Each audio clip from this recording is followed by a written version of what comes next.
Vabariigi valitsus kiitis eile heaks jäätmereformi eelnõu, mis saadetakse nüüd Riigikogu saadikutele menetlemiseks. Esimene lugemine loodetakse ära teha enne suvepuhkusele suundumist. Enne parlamendi tööle naasmist septembris on võimalik viia veel sisse sisulisi täiendusi või parandusi. Sügisesse võiks mahtuda ka reformi vastuvõtmine. Jäätmereform on sellepärast vajalik, et tegelikult Eesti ei ole saavutanud enda olmelisel teel tekkivat jäätmete ringlusse võttu, et see arvestuslik protsent on 38, selleks aastaks peaks olema 55 ja tegelikult see valdkond on olnud viimased 15 aastat muutumatu ja sellest tulemusena tegelikult on vaja teha korralduslikke muudatusi, et me liiguksime Euroopa Liidus seatud eesmärkide poole. Kuna Eesti on olnud eesmärkide realiseerimisega hädas, siis ähvardab neid lubaduste mittetäitmiste eest kopsakas trahv, mis võib ulatuda lausa mitmetesse miljonitesse eurodesse.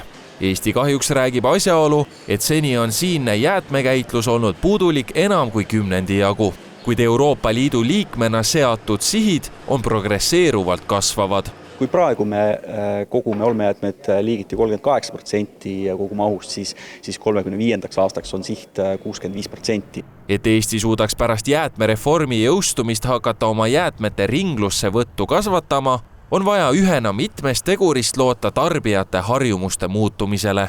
See, kes täna juba kogub liigiti jäätmeid, tema jaoks võib-olla ei hakkagi muutuma, aga üldine suund on siis sinna poole, et korterelamutes hakkab olema 4 konteinerit. Üks on siis tavaline olmejäätmete jaoks nagu praegugi, siis teine on biojäätmed, 3. on paberi-papi jaoks ja 4. on siis plastpakend ja metall. Eramajades on konteinereid vähem, sest seal säilib biojäätmete kompostimise võimalus, laieneb pakendikoti teenus ning mõningates kohtades jäävad alles ka avalikud konteinerid. Mis peamine, need, kes liigiti sorteerivad, maksavad vähem, keskmiselt 3–5 eurot kuus. Teisalt mittesorteerijad jällegi 3 korda rohkem. Ma arvan, et enamus inimesi isegi ei tea peast, kui palju ta jäätmeedu maksab, et ta jääb seal 3–7 euroni või 5 euroni keskmiselt Eestis, et ta sisuliselt on selline, et miski väga ei motiveeri mind panema õigeid asju õigesse konteinerisse. Kui ma tean, et jäätmeveo konteineri tühjendus maksab näiteks 15 eurot, kui ma teen asju valesti, siis inimene kindlasti mõtleb, ta tunnetab seda rahaliselt juba. Me tahame täna saada võimalikult palju olmejäätmeid uuesti ringlusse. Ja sellepärast me liigiti hakkamegi koguma, kus vähegi võimalik. Ja need, kes siis olmejäätmeid rohkem tekitavad, need ka peavad rohkem maksma, sest olmejäätmed tuleb kas siis põletada või ladestada ja selle eest tuleb ka rohkem maksta. Mida kuhu panna, selle tarbeks peaks aasta lõpuks valmima spetsiaalne sorteerimisjuhend. Põhimõtteline muudatus reformiga on aga omavalitsuste kesksus.